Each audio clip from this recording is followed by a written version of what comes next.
Amós 6, primeiro versículo. Ai dos que andam à vontade em Sião, e dos que vivem sem receio no monte de Samaria. Homens notáveis da principal das nações, as quais vêm à casa de Israel. Passai ao Calné e vede, e dali ide a grande Ramate. Depois descei a Gate dos filisteus. Sois melhores que estes reinos? Ou será maior o seu território do que o vosso território? Vós que imaginais estar longe do dia mau, e fazeis chegar o trono da violência, que dormis em camas de marfins, e vos espreguiçais sobre o vosso leito, e comeis o cordeiro do trabalho e os bezerros, o cordeiro do rebanho e os bezerros do cevadouro, que cantais à toa ao som da lira, e inventais, como Davi, instrumentos músicos para vós mesmos, que bebeis vinhos em taças, e vos ungis com o mais excelente óleo, mas não vos afligis com a ruína de José. Portanto, agora, ireis em cativeiro, entre os primeiros que forem levados cativos, e cessarão as pândegas dos espreguiçadores. Jurou o Senhor por si mesmo, o Senhor Deus dos exércitos, e disse: abomino a soberba de Jacó, e odeio os seus castelos, e abandonarei a cidade e tudo que nela há. Se numa casa ficarem 10 homens, também estes morrerão. Se porém um parente chegado, o qual os há de queimar, toma os cadáveres para os levar fora da casa, e diz ao que estiver no seu mais interior: haverá outro contigo? E este responder: não há, então lhe dirá: cala-te, não menciones o nome do Senhor, pois eis que o Senhor ordena, e será destroçada em ruínas a casa grande e a pequena, feita em pedaços. Poderão correr cavalos da rocha e lavrá-la com bois? No entanto, haveis tornado o juízo em veneno e o fruto da justiça em alosna. Vós vos alegrais com Lodebar e dizeis: não é assim que por vossas próprias forças nos apoderamos de Carnaim?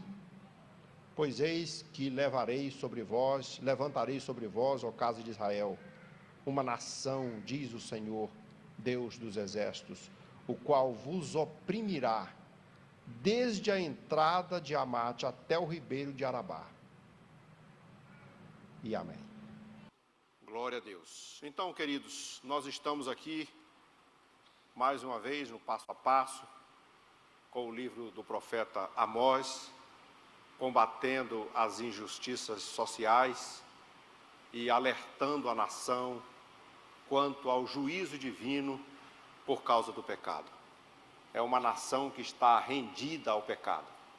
A nação deixou de adorar a Deus para adorar a si mesmo. O culto já não era mais ao Senhor. O culto era para si.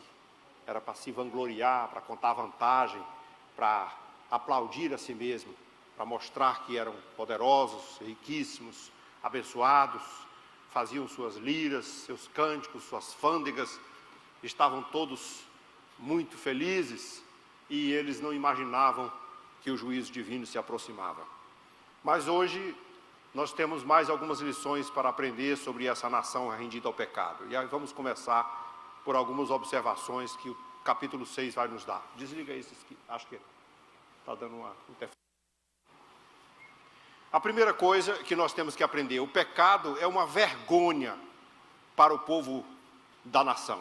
Uma nação rendida ao pecado é um povo que está vivendo o opróbrio, uma nação que nunca será realmente forte. Eles estavam pensando que eram fortes, eles se achavam poderosos, achavam que a sua fortaleza estava nas alturas da sua cidade, na geografia das suas propriedades, nos muros da sua residência, nas riquezas que possuíam, nos bens que tinham, no poder que tinham politicamente, no exército que estavam com eles resguardado. Mas eles eram fracos. Fracos porque não tinha Deus e não tem ninguém forte sem Deus. Fracos porque estavam rendidos ao pecado, e o pecado é destruidor, avassalador, o pecado massacra, destrói, enfraquece. Não existe uma nação rica, não existe uma nação forte vivendo rendida ao pecado. O pecado ainda é mais escandaloso quando é cometido por alguém que deveria dar o exemplo. Estamos falando de Israel, estamos falando do povo que conhecia Deus, o povo que sabia quem era o Senhor, aquele mesmo povo que enfrentou o exército de Faraó e foi vencedor, porque Deus o abateu nas águas do rio. O Deus que atravessou o Jordão, o Deus que atravessou o Mar Vermelho, o Deus que levou esse povo a sobreviver no deserto 40 anos, era um povo que tinha experiência com Deus, era um povo que conhecia a palavra de Deus, foi o povo que recebeu os 10 mandamentos, foi o povo que recebeu todas as instruções divinas, foi neles que o Senhor deu todas as regras, todas as normas, para que eles fossem bem-sucedidos e onde colocasse o pé fosse abençoado. Deus esperava que esse povo fosse exemplo. Esse povo é o que representa-nos hoje, nós o representamos hoje, a igreja do Senhor de hoje. A igreja tem a responsabilidade de ser modelo para o mundo. A igreja não pode, qualquer atividade, qualquer atrocidade, qualquer pecado cometido pelo povo de Deus é visto como um mau exemplo, porque nós temos que dar o exemplo. Israel era para ser o modelo das nações. O Senhor criou, chamou Israel, escolheu e elegeu entre todas as nações e disse: eu escolhi você, e a intenção é que você seja um modelo para o mundo. Mas Israel falhou. Deus passou agora para a igreja essa responsabilidade. Devemos ser um modelo para o mundo, modelo de justiça, modelo de santidade, modelo de práticas fervorosas e corretas, o modelo de caráter, de testemunho, o modelo de atitudes justas na sociedade, um modelo de temor de Deus. Mas o povo de Deus também, ultimamente, de alguma maneira, tem fracassado nesse princípio. E por isso o pecado se torna mais escandaloso. E o texto também vai nos dizer, nesse capítulo, que o pecado nunca fica sem o julgamento. Todo pecado será julgado. Toda causa será punida. Todo pecado será levado a julgamento. Lembra-se do sábio Salomão no livro de Eclesiastes. Você tem o direito e pode andar segundo a vista dos teus olhos, de acordo com o desejo do teu coração, e fazer tudo que te der na telha. Isso é um direito que você tem. Mas tem que saber de uma coisa: de todas as coisas que você fizer, Deus te trará a juízo. A palavra do Novo Testamento diz assim: você será julgado pelas suas palavras. Tudo que você diz, tudo que você fala, tudo que você age, todo o seu procedimento. Não foi por acaso que o apóstolo Paulo, na carta aos Colossenses, capítulo 3, versículo 17, diz: olha, tudo que você fizer e tudo que você falar, faça ou fale no nome de Jesus Cristo, dando por ele graça. Devemos ser exemplo para a sociedade, devemos ser modelo para a sociedade, porque o pecado será julgado. E olha, uma outra grande lição: o pecado vai ser julgado começando por dentro de casa. Porque Israel pensou, Deus julgou os pagãos, Deus julgou os filisteus, Deus julgou os sírios, Deus julgou os adomitas, Deus julgou os moabitas, Deus julgou aquele povo que prevaricaram contra o Senhor. E ele se esqueceu que Deus julgaria principalmente o seu povo, que devia ser o exemplo. E aí então a lição que está bem implícita, que o julgamento correto começa por dentro de casa. Se você quiser imaginar o que Deus quer fazer, e eu posso até, às vezes, eu faço me lembrar de uma coisa: Deus não poupou os cananeus, os heveus, os heteus, os jebuseus e aqueles que habitavam na terra de Canaã, porque se procederam de maneira terrível e prevaricaram contra Deus, e as suas iniquidades subiram até o céu. Por isso o Senhor os baniu de lá e permitiu que Israel os varresse da sociedade. Mas Israel também pecou. Israel também cometeu as suas atrocidades, e por isso o Senhor os tirou de lá e os espalhou pelo mundo, começando pelos assírios e pelos caldeus. Olha, Deus não poupou os cananeus, porquanto eles pecaram. Deus também não poupou Israel. A igreja também não está imune. a única imunidade que a igreja tem, o único poder que a igreja tem, toda a vitória que está dependendo da igreja, é a igreja andar no caminho do Senhor. Porque senão acontece como a igreja de Éfeso lá na Ásia Menor. Eu arrancarei de ti o teu castiçal. Eu vou tirar você da face da terra, eu vou eliminar você, porque você não cumpre o meu mandamento, não obedece às minhas ordens. Então o juízo de Deus começa por dentro de casa. Mas olha, vamos mostrar uma outra coisa que tinha no capítulo 6. E Amós começa a lembrar isso. Era uma liderança poderosa, uma liderança rica, uma liderança muito confiante. Era o povo que tinha uma certa autoconfiança. Sabe que a autoconfiança é uma coisa boa até certo ponto, né? Quando você vai executar alguma tarefa, quando você vai fazer uma prova, quando você vai ser testado em uma atividade, quando você vai fazer a obra de Deus, você precisa um pouco de autoconfiança, mas não em excesso. Porque a nossa confiança mesmo precisa estar pautada no nosso Deus e levada para o nosso Deus. Mas Israel, por conta de sua glória, por conta de seus afazeres, por conta de seu sucesso, eles começaram a alimentar uma falsa confiança, uma confiança enganosa. Primeiro, confiaram nos privilégios espirituais, ou seja, a falsa segurança de que o mal nunca lhes alcançaria por conta de que eles tinham uma aliança com Deus. Nós somos o povo nós somos o povo eleito, nós somos o povo escolhido, e o Senhor vai nos dar toda a vitória, todo o tempo, não seremos atingidos, nenhum mal chegará à tua tenda, né? A gente encontra hoje, então, muitos crentes falando isso: praga nenhuma chegará à tua tenda, você vai ser herdeiro do trono, você vai se assentar no trono da glória, você é isso, você é aquilo. Mas olha, não se esqueça de uma coisa: qualquer promessa que o Senhor tenha feito ao seu povo, está condicionado a obedecer a sua voz. Não existe promessa sem condição. Se andar no meu caminho, se andar conforme a minha vontade, se não se desviar nem para a direita nem para a esquerda, se fizer com que todos os meus mandamentos e estatutos sejam seguidos, então eu te abençoarei por toda a terra por onde pisar. Mas se você também não andar nos meus caminhos, desobedecer a minha voz, eu também não vou te abençoar, pelo contrário, te amaldiçoarei.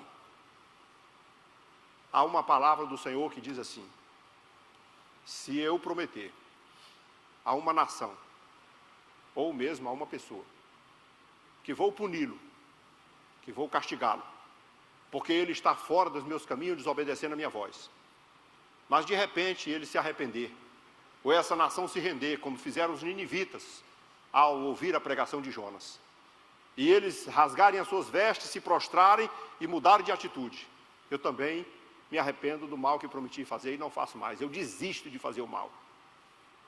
Mas também eu prometer bênçãos e prosperidade a um povo. Se eu disser, vocês serão abençoados, mas porque vocês estão no meu caminho, obedecendo a minha palavra, seguindo os meus mandamentos. Mas se desistirem de fazer isso e começarem a prevaricar contra o meu nome, então eu também desisto de fazer o bem. E não faço mais. Nossas promessas estão condicionadas, não existe privilégio que não seja aquele de andar no caminho do Senhor. Não é o passado, não é a aliança com Abraão, não é porque meu pai foi fiel a Deus que eu vou ter o mesmo privilégio que ele. Não existe uma carona no reino de Deus. Não existe assim, minha mãe ora muito e se Deus ouvir a oração dela e você se converter, mas não pense você que você vai subir agarrado na barra da saia dela. Você não vai. A alma que pecar, essa morrerá. Deus não vai cobrar justiça, erro de um na vida do outro, mas também Deus não vai abençoar só por conta de que você é privilegiado, não existe esse privilégio. Essa confiança era falsa. Confiavam também na sua geografia. Samaria, bem como Jerusalém, foram construídas em cima dos mais altos montes e estava cercado com fortes e volumosos muros de pedras. E então eles diziam: aqui estamos em cima, aqui o inimigo não pega, não atinge. Aqui nossa muralha é resistente. Aqui para chegar aqui tem que subir a montanha. Na hora que começar a subir a gente já vê daqui, porque nós estamos numa geografia privilegiada. Deus nos deu a fortaleza que nós precisávamos. Jerusalém está no alto. Samaria é uma fortaleza cercada de castelos poderosos, então nós somos inatingíveis. Mas isso é um engano. É um grande engano achar que existe segurança fora de Deus. Eu costumo dizer aqui, às vezes numa força de expressão, E você pode se cercar de um exército, entrar dentro de uma fortaleza murada, colocar um guarda a cada palmo diante do outro, com a arma mais poderosa que tiver, mas se Deus quiser te atingir, basta um mosquito da dengue, que passa por qualquer um e te mata. Não existe segurança sem Deus. Não existe castelo forte sem Deus. Não existe muros poderosos, geografia privilegiada, não existe isso. A segurança o lugar mais seguro do mundo é o centro da vontade de Deus. Pode fazer um piquenique na faixa de Gaza. Pode armar a sua tenda lá no meio do tiroteio, onde estiver. Não tem 1000 cairão ao teu lado, 10.000 à tua direita, tu não serás atingido. Se estiver no centro da vontade de Deus. Fora da vontade de Deus não há segurança. Eles tinham essa falsa confiança. Confiavam na sua posição social. A sociedade da liderança era constituída de homens notáveis. E o texto diz assim, eram homens notáveis, nobres, ricos, poderosos, homens influentes. E aí então, quando você está cercado com homens assim, a primeira tendência é dizer assim, isso aqui, nós estamos por cima da carne seca. Temos fulano ali, tem fulano aqui, tem um governo, tem um poder ali, tem fulano que é não sei da conta. E você pode imaginar que nós estamos muito parecidos hoje. Há muitos crentes que confiam mais no senador do que em Jesus Cristo. Confiam mais no presidente, no governo, do que em Jesus Cristo. Não, gente, o governo está aí, mas são constituídos por Deus, só está lá porque Deus colocou lá. Pilatos tentou confrontar Jesus, dizendo assim, eu tenho poder para te matar e poder para te libertar. Mas Jesus respondeu para ele, mas tu não teria poder nenhum se do céu não te fosse dado. Não existe poder maior do que o poder de Deus. Ele é o que levanta governo e derruba governo. Ele é o que levanta homens e derruba homens. Ele é o que dá riqueza e é o que abate também da riqueza. Ele é aquele que faz a pessoa se levantar e é aquele também que faz morrer. Só nele podemos confiar. Mas esses homens estavam confiados na posição social. Quantos homens da nossa sociedade atual confiam no seu dinheiro, confiam na sua riqueza, confiam nos seus bens, confiam na sua posição, confiam nos seus estudos, confiam no seu intelecto, confiam no seu exército, confiam no seu guarda-costa, confiam no seu... Não adianta correr. Para todo lado que você correr, só existe um lugar seguro. É no Senhor. Não tem outro. E aquela liderança, Amós está alertando. Vocês estão confiando na coisa errada. Vocês estão se estribando na base errada. Essa âncora que vocês estão se agarrando a elas, não vai conseguir salvar a vida de vocês. Essa fortaleza, essa montanha, não vai resolver. E o dinheiro que você tem não vai resolver a sua vida, a sua posição social, o seu exército, os seus bens, a sua influência política. Não existe nada que possa resolver a sua vida. Eles confiavam também nos seus pretensos predicados morais. Deus aponta para os vizinhos. Vai lá ver Cauné, Amate, até Gate. Vai ver os seus vizinhos. Eles nem tinham tamanha, eles nem conheciam a Deus, eles não eram intimidados, não tinham intimidade com Deus, eles não obedeceram a Deus. Aliás, não foi revelada a eles a promessa de Deus e nem os mistérios de Deus. Mas eles pagaram pelos seus pecados. Quando se acharam tão poderosos, eles também foram destruídos. Imagine você, que tendo todo o conhecimento da justiça divina, do poder de Deus, da graça de Deus, da misericórdia de Deus e da justiça de Deus, pensa que vai ser que Deus vai passar a mão por cima? Esse evangelho que se passa a mão por cima, que se concorda com tudo, esse evangelho que tudo é só bênção, só sucesso, esse evangelho é falso. É um engano falso. Nossa felicidade, nosso sucesso tem condições. Obediência está no pacote para você conseguir resultado disso. Então eles estão confiando erradamente nos seus predicados morais, estão achando nós somos bons. Eles faziam os cultos, lembra, semana passada, eles iam lá para Beceba, lá onde Abraão, Isaac e Jacó receberam revelações. Eles iam para Gilgal, onde nós conquistamos o espaço que o Senhor nos deu na terra prometida. Eles iam até para Betel, para a casa de Deus, mas faziam cultos hipócritas, cultos que não adoravam a Deus, cultos que Deus não era o transformador de suas vidas, cultos que Deus não era o centro das suas atenções. Eles faziam culto idólatras, eles adoravam a si mesmos.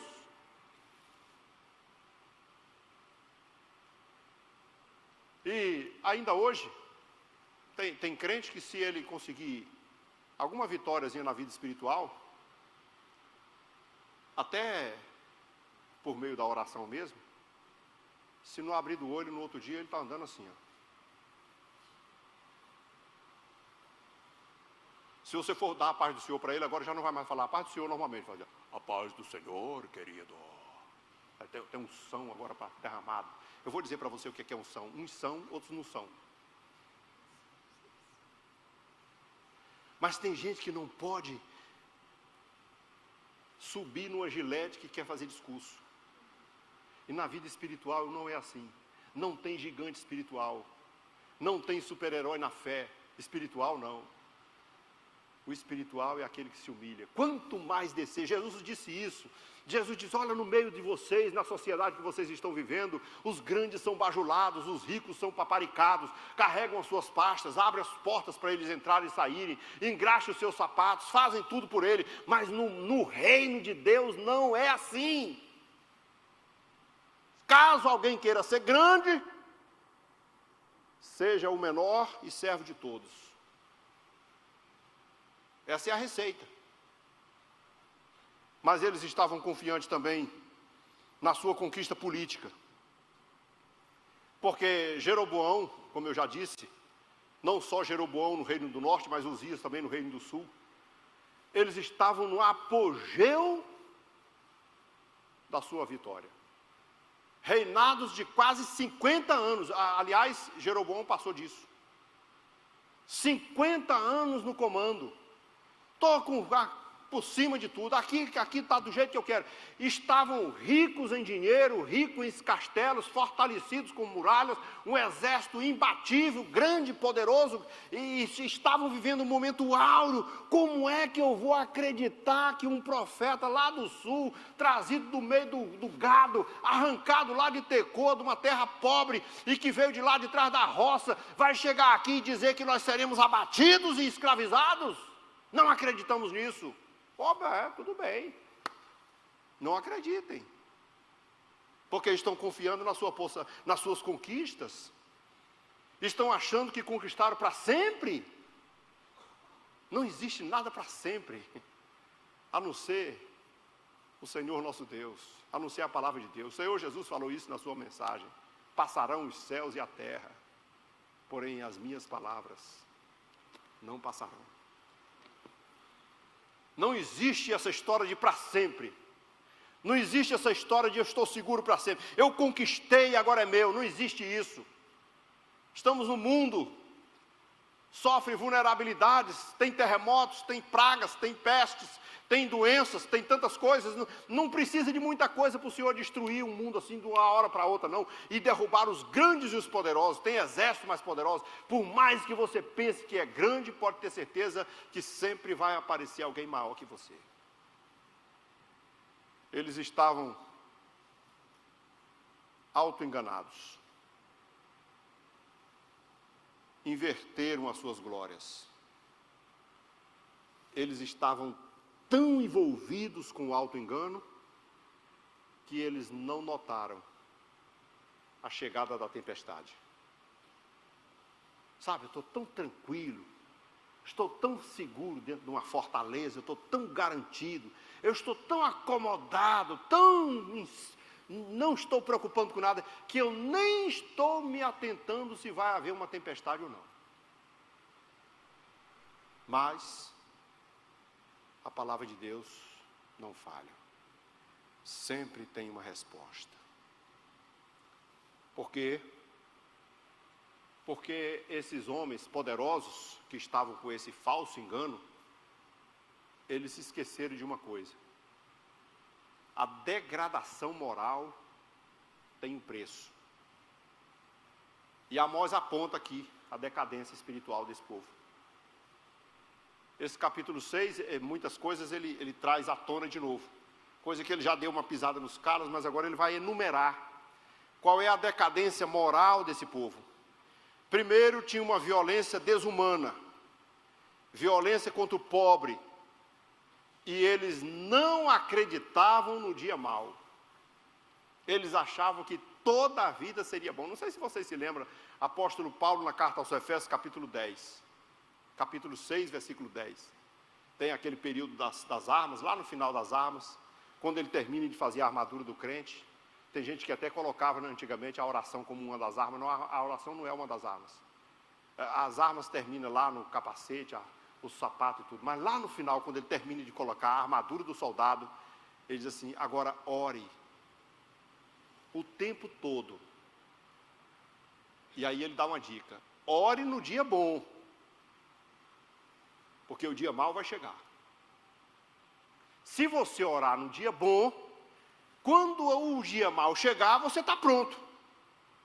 Mas se você orar só no dia mau, não dá tempo. Você já parou para pensar que a gente só ora no dia mau?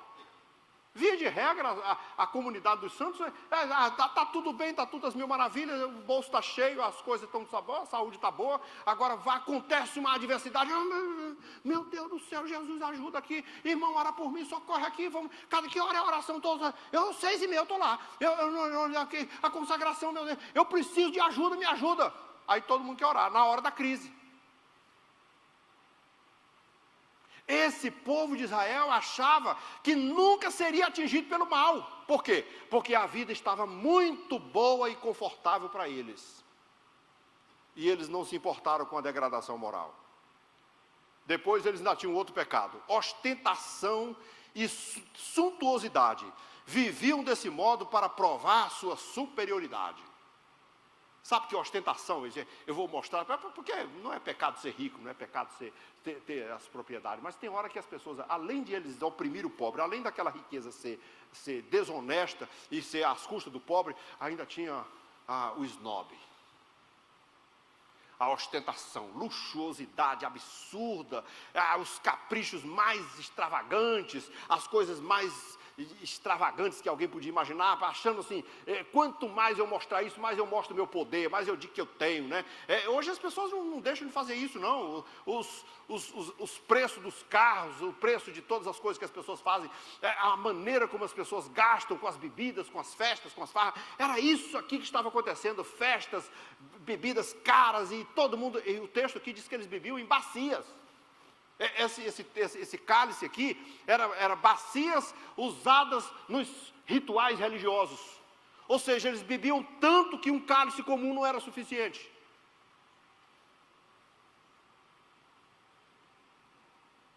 Preguiça extravagante.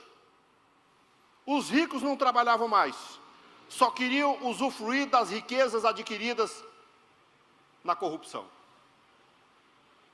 Para que eu vou trabalhar? O pobre está trabalhando para mim. Ele está me sustentando. Eu tiro dele. Eu exploro ele. Eu já sou rico. Nem preciso mais trabalhar, só viver a vida regalada. Glutonaria. Mas ninguém diz que é pecado glutonaria, né? Ninguém acha que glutonaria é pecado. Mas o texto diz que eles desfrutavam das mais ricas dietas. Desfrutavam do vitelo, comiam o vitelo, e o pobre passava miserável, com fome. E eles comiam do bom e do melhor, além de se embriagarem. Diversões frívolas, deitadas em camas de marfim, viviam para os prazeres e deleites carnais. Aí as orgias, os pecados sexuais, as aberrações que se pode imaginar hoje, que corre frouxo na nossa nação de hoje. Basta você pesquisar nas redes sociais, basta você olhar na televisão, na rede, nos meios de comunicação, na internet, que você vai ver que o mundo está vivendo nas mesmas condições. As diversões frívolas, eles estavam esnobando as camas de marfim e praticando todo tipo de orgia, e viviam para os prazeres carnais, embriagando-se, embriaguez profana, vinho excesso, em bacias usadas nos rituais religiosos. Essa era a cultura do povo, esse era o costume do povo, esse era o snob dos ricos. O pobre estava na miséria, o pobre estava passando fome, O pobre não tinha um casaco para se cobrir de noite. Eles eram capazes de tirar a túnica do pobre que tinha que se embrulhar de noite, que a lei proibia isso. A lei dizia, se o pobre estiver devendo, o máximo que ele estiver devendo, e você tiver que reter a túnica dele, que é com que ele se embrulhe de noite, à noite você tem que devolver.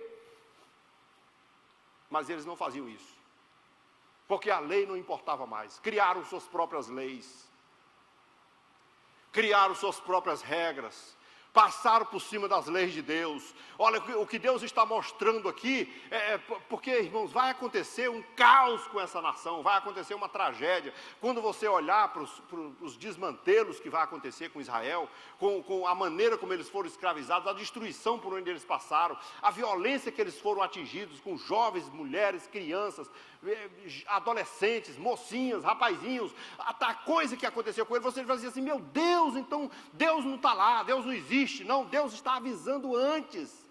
Ele disse, nunca fez coisa alguma sem avisar antes aos seus profetas, para comunicar o povo. E essa mensagem aqui é para dizer para eles, olha, se prepara, porque todo esse tipo de injustiça tem um preço. Se você quiser absorver isso no contexto de hoje, se você quiser contextualizar, eu tenho a sensação que Amós está pregando nos nossos dias, que está dentro das nossas culturas, que o que ele está falando é o que está acontecendo com todo o mundo hoje. E o que Deus está dizendo é que o pecado não fica sem juízo. Indiferença criminosa, no momento em que deveriam se arrepender, chorar, em contrição, eles se ungiam com óleos finos que representavam alegria.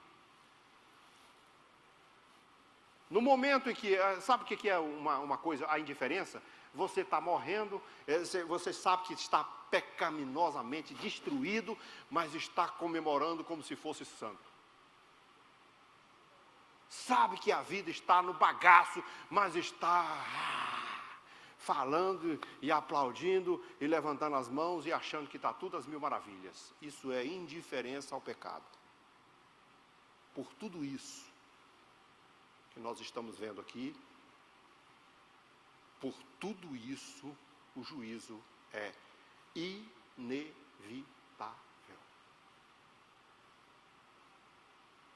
Não tem como, irmãos, olhar para o texto sagrado sem tremer os joelhos. De vez em quando eu me deparo com textos bíblicos.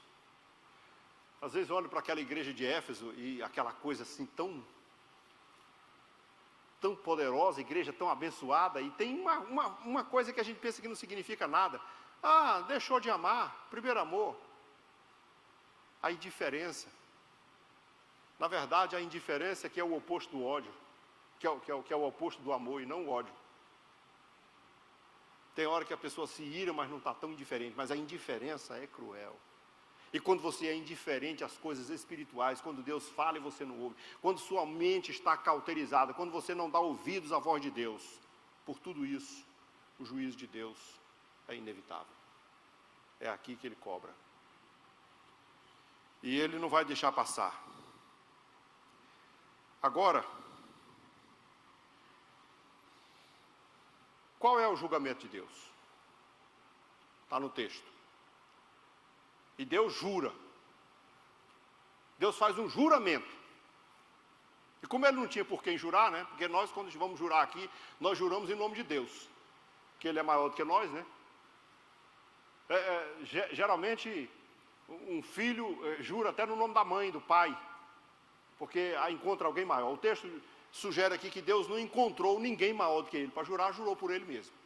Pelo seu próprio nome. E o seu juramento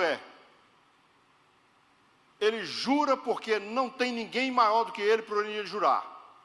Ele jura que o juízo chegará. E aqui, vamos usar uma expressão, pode até ser que seja chocante, mas é como se Deus dissesse, o ódio de Deus. Pode imaginar Deus com ódio? Ele é amor. Mas Deus odeia. Deus abomina os homens que se exaltam. Ele odeia os homens que se exaltam. A arrogância. Qual foi o pecado de Lúcifer? Eu vou subir até o mais alto trono, vou ser igualzinho a Deus. Todo homem que anda por esse pecado da vaidade, todo homem que começa a se achar maior do que os outros, todo homem que se acha poderoso, seja ele grande, seja ele do caminho do Senhor, seja ele um pastor, seja ele um pregador, seja qualquer ser humano nesse mundo que se exaltar, o texto diz que aquele que se exalta será humilhado. O texto bíblico diz que a soberba precede a ruína. Qualquer tipo de autoexaltação tem consequências gravíssimas, porque Deus odeia aquele homem que se exalta, que se acha melhor do que os outros. E não existe ninguém melhor do que os outros. É por isso que o Senhor Jesus, na sua misericórdia imensa, a palavra de Deus sempre na sua maneira tão precisa de mostrar, diz assim, olha, não julgue não. Não julgue o seu irmão não, que você não vê dentro dele, só quem vê dentro dele é Deus. Não dá para você dizer, porque fulano ali, porque não sei o quê. Fica na sua. Ora por ele e ora por você também. Porque você não consegue ver dentro de ninguém. Eu não vejo dentro do Haroldo, não vejo dentro do Lauro, ele não vê dentro de mim. Eu não vejo dentro do Messias. Só Deus vê dentro de mim. Foi por isso que Samuel tentou fazer uma coisa lá na unção de Eliabe. Deus disse, para. O que foi, Deus? Não é por aí, não. Você é homem, você só vê por fora. Eu vejo por dentro. Só quem tem capacidade de direito de julgar, é por isso que a palavra de Deus diz assim, quem é você para julgar o servo alheio? Não, você não tem essa autoridade, não dá para você julgar ninguém, sabe por quê? Porque só Deus conhece. E quando você julga alguém, de certa forma você está se achando melhor do que ele. E se achar melhor do que alguém é se exaltar. E se exaltar é estar em pecado.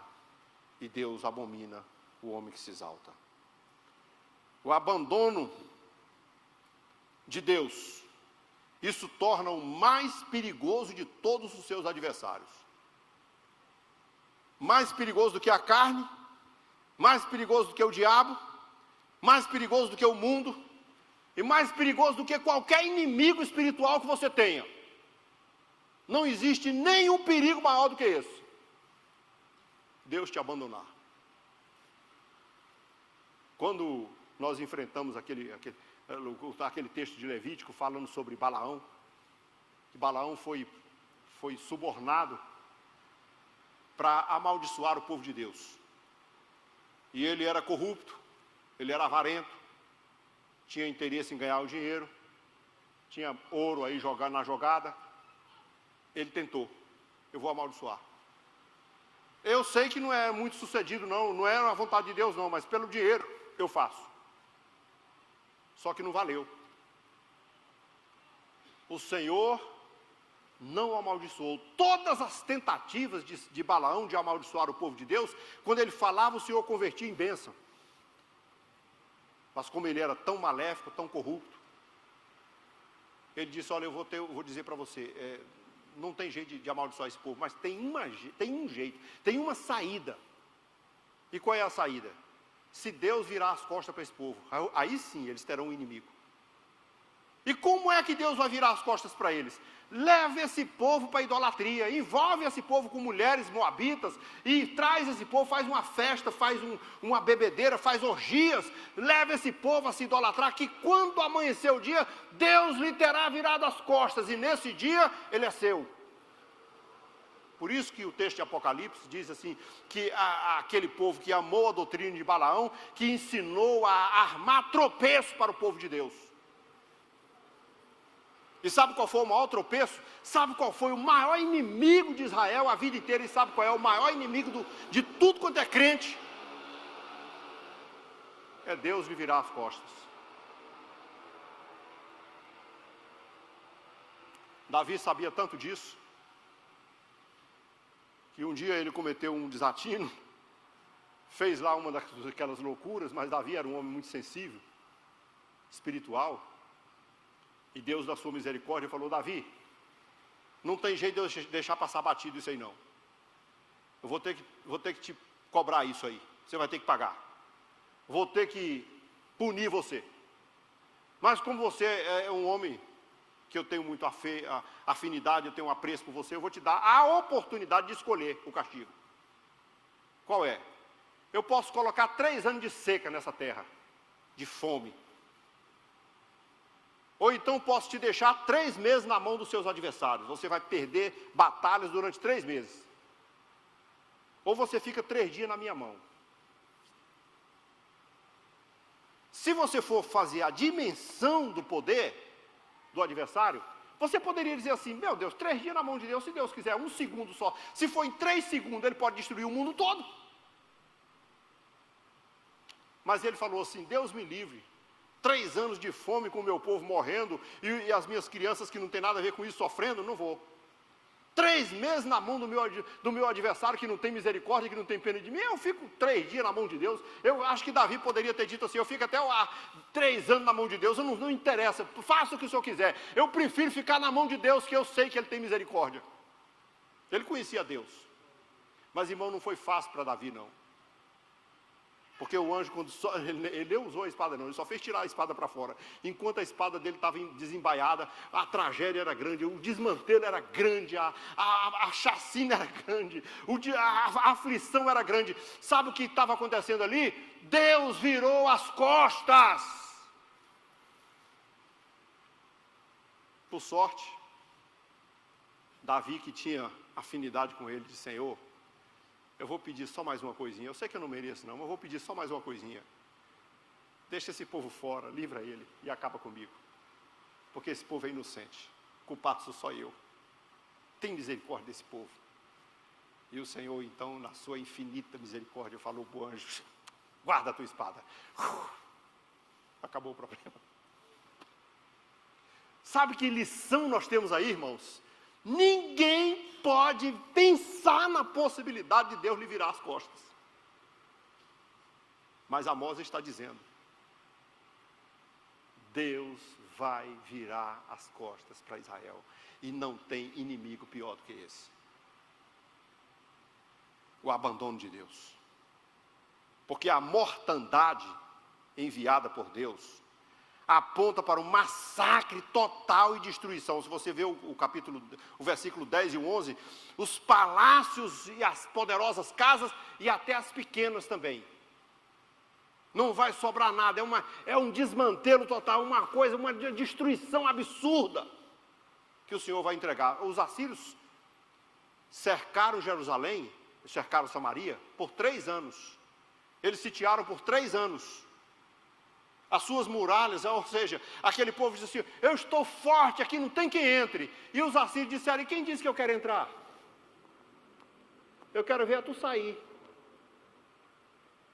E quem disse que uma cidade consegue sobreviver 3 anos sem sair fora para colher alguma coisa, para plantar, para receber, para buscar, para negociar, para comer, para beber? O desespero foi grande. O povo perdeu a força. Aí descobriu uma coisa: sem Deus não tem chance. Sem Deus não tem chance. A mortandade foi absurdamente destruidora. O massacre foi avassalador. Muros poderosos não são resistentes para Deus. Fortalezas, castelos suntuosos foram todos para o chão. E até as casinhas pequenas. Não sobrou nada. E fica aqui então uma lição final do capítulo 6 de Amós, que eu quero passar para vocês. 4 coisas para a gente se lembrar, resumindo tudo isso que nós passamos hoje. Primeira coisa: privilégio implica em responsabilidade. Se Deus te deu, Ele vai querer. Se Deus te ungiu, você vai ter que pagar por isso. Tudo que você recebeu de Deus, você vai prestar conta. O machado é emprestado. E o machado é a ferramenta que corta. O cabo, sabe aquele garoto lá do final do livro do profeta Eliseu? Levou o machado para cortar e lá na hora de colocar, gritou desesperado. O que houve, meu filho? O machado caiu na água. E só com o cabo não corta. Está lá suando, quebrando, batendo, não tem jeito, não tem. A ferramenta que corta é o machado, sabe que aquele. Aí ele se desesperou, não foi porque o machado caiu, não foi porque ficou na água, não foi porque ele cortou o pé, não. Ele se desesperou, foi porque ele sabia que o machado não era dele. Sabe o que é esse machado? O dom de Deus, não é teu. Ninguém bata no peito dizendo, eu tenho um dom de tal coisa, tem não. Tem dom de sabedoria, tem não. Tem dom de profetizar, tem não.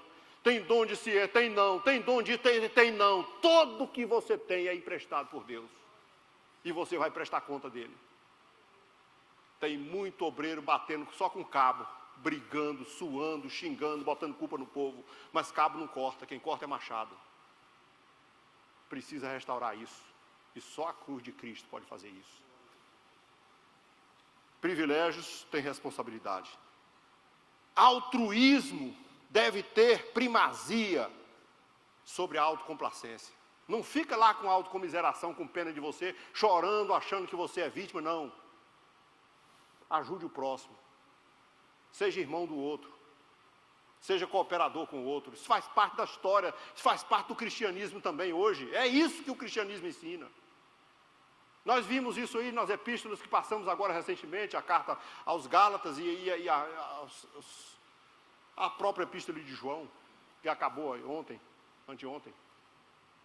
Quando você vê alguém passando por aflição, ao invés de você matar e julgar e pisotear, corra e socorra ele, ajude ele a levar as cargas dele, proteger, porque isso é altruísmo. E altruísmo é o cristianismo verdadeiro. Mais poderoso do que o egoísmo e do que essa autocomplacência que as pessoas têm de si mesmas. Já citei isso, mas está aqui no resumo. A soberba precede a ruína. A arrogância, bater no peito, achar que é o tal, pensar que é grande, pensar que é rico, pensar que é poderoso, pensar que é santo demais que os outros, é sinônimo de fracasso. O judeu tinha uma tendência. O judeu tinha uma cultura. Sabe que na cultura humana, que não devia nunca ter isso, né? Mas você sabe que as pessoas jogam praga nos outros? O brasileiro joga praga. Ainda usa o nome de Deus. Tem fé em Deus que morra. Tem fé em Deus que uma carreta passe por cima, com bagaço, com tudo. Pessoas que jogam praga. Judeu também jogava praga. Só que ele não jogava praga para cair maldição, ele não queria praga na casa de ninguém, ele não queria ninguém caindo de cima de muro, ele não queria carreta passando por cima de ninguém, não queria ninguém morrendo, ele só dizia assim, tomara que você se ensoberbeça. Tomara, eu queria que ele se envaidecesse, eu queria que ele se achasse o tal, porque ele sabia de uma coisa, se ensoberbecer, vai fracassar. Queridos, eu encerro com essa última palavra no resumo. Violar os princípios morais sempre terá a justa retribuição. Vamos orar. Nunca pense que violar os princípios de Deus, principalmente esses princípios morais, vai ficar de graça. De todas as coisas que você fizer, Deus te trará juízo. Pode encerrar, pastor. Passa as informações. Lembrando, irmãos, que nessa sexta-feira, eu havia informado equivocadamente, o culto é aqui no templo. O culto de sexta-feira é um culto de ação de graça, foi um pedido da nossa irmã Deusa, porque tem vencido com a misericórdia de Deus um câncer, e já estava quase, acho que chegou a ser terminal, já estava desenganada, ficou num estado bem difícil, mas o Senhor trouxe de volta, né? E ela está aí, vencendo, louvando a Deus, está já trabalhando, fazendo as coisas que gosta de fazer, e ela quer adorar a Deus. Então, não deixe de vir um culto de oração de sexta-feira, está no paro de novo, mas você está convidado, a igreja está convidada para vir para o culto, e depois do culto, ela quer também alguma pessoa ali no momento de confraternização, de abraço, de comunhão, e enfim, você está convidado para estar conosco, amém? pastor Haroldo. Vamos orar, amados. Pai, graças te damos pela oportunidade de te cultuarmos aqui neste santuário, ó Deus, de mais uma noite te adorando, cantando louvores e adoração a ti, e também aprendendo mais contigo, Senhor, através da ministração da tua palavra. Te louvamos, te engrandecemos, te exaltamos, Senhor, porque até aqui o Senhor tem nos ajudado, até aqui o Senhor tem nos ensinado, e o Senhor tem nos abraçado. Obrigado por cada irmão, por cada família, Senhor, representada aqui pelos teus servos, que o Senhor possa estender as mãos de poder para abençoar os teus filhos. Pai, também te apresentamos a programação desta igreja no decorrer desta semana, que o Senhor, aleluia, venha abençoar a programação e o teu nome venha a ser exaltado. Eis aqui, Senhor, a nossa gratidão por tudo. Leva o teu povo em paz e segurança para os seus lares, e nos concede o restante de noite abençoado na tua presença, ser conosco, em nome de Jesus, amém e amém. Que a graça do Senhor Jesus, o amor de Deus nosso Pai, a comunhão e a consolação do Espírito Santo esteja com a igreja, e quem crê diz, amém. Deus abençoe.